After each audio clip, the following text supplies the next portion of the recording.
Les locomotives du Bois du Casier à Marcinelle accueillent désormais une locomotive à chaudière verticale Énergie 28.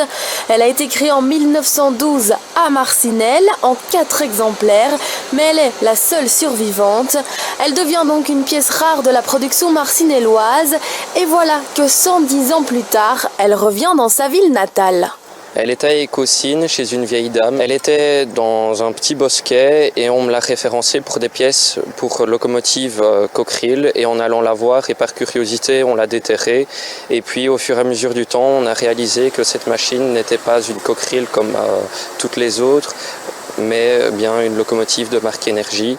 Mais Nathan est un amoureux ferroviaire et aime les anciennes mécaniques. Il a les pieds dedans depuis son plus jeune âge.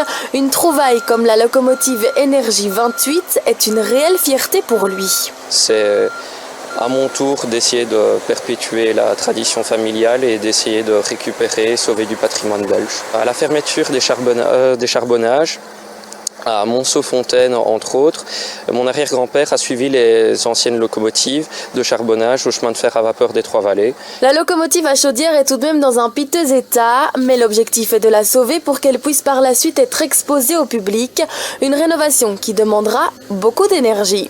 Les machines énergie sont à l'heure actuelle très rares et mon but premier est de la sauver, ensuite de la préserver dans le temps et de pouvoir un jour lui rendre son âme. Pour le Bois du Casier, il était évident d'accueillir cette locomotive à chaudière sur son site. Indépendamment du fait que c'est un lieu de mémoire et un site de conscience autour de la catastrophe, c'est aussi un musée de l'industrie et qui met en avant l'industrie de la région. La locomotive ici et les autres locomotives, c'est un symbole de la révolution industrielle.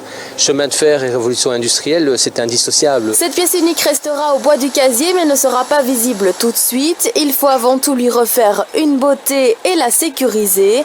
Mais le but est de lui donner une seconde vie et sa préservation est déjà un premier pas.